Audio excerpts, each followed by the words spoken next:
In 1947, the United States House of Representatives reignited a certain committee that came to be a fiercely menacing committee to various sectors of our society. That committee was called the House on Un-American Activities Committee. It was shortened with its acronym.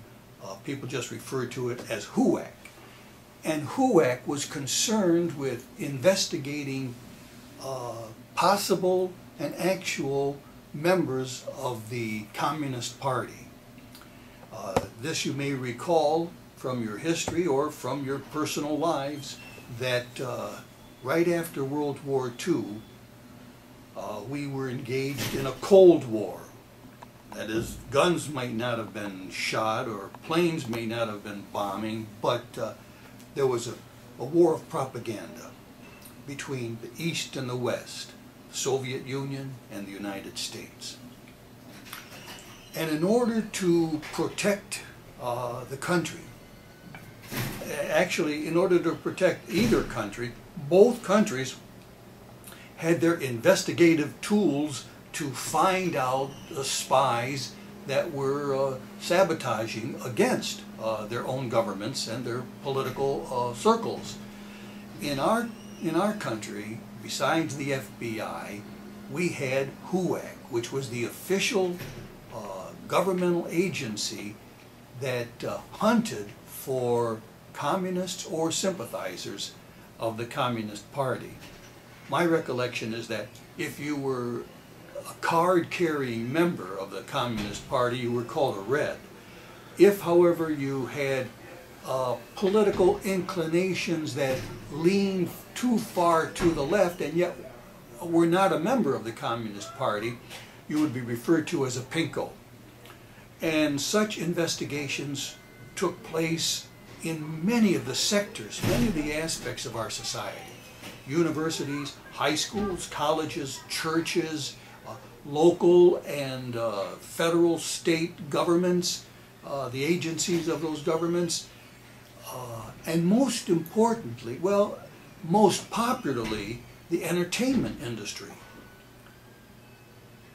In 1947, HUAC held hearings to investigate a number of Hollywood screenwriters because HUAC believed that screenwriters would be in the most propitious case, the most obvious situation to propagandize communism through the films. That argument has since been seriously debated because movies are not really created by a screenwriter. They're created by an amalgam of craftsmen. So if a screenwriter, for instance, happened to write something that was obviously tinted with red propaganda, he would still, or she would still have to pass a director, a producer, as well as the other members of the production team, including the actors. But at that time, in 1947, and a few years after that, Hollywood was under the gun to come before HUAC on at hearing committees to claim whether or not they were communists. The most famous screenwriters, the most famous set of cases that takes place at this time is referred to as HUAC's investigation of a group called the Hollywood 10. And there were 10 screenwriters and directors who were brought before HUAC at a hearing and subjected to inquiries such as this kind of question: are you now or have you ever been a member of the Communist Party? Well, each of these individuals refused to answer the question. They frequently replied with the rejoinder of namely saying, you don't have a right to ask me that question. The First Amendment protects my right to have whatever thoughts I want to have, and to belong to any political party that I want to belong to.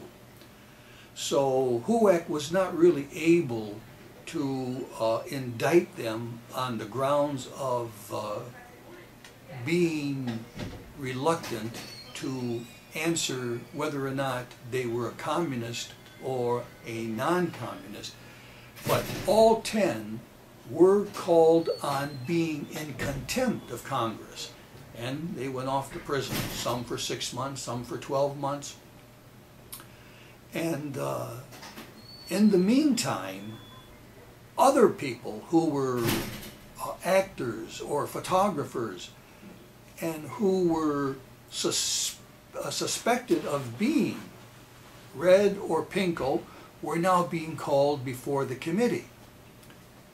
The committee expected those who came before them to cooperate or lose their opportunity of employment, or worse yet, go off to prison. And cooperation was defined primarily by whether or not, as a witness, the individual would be willing to name names.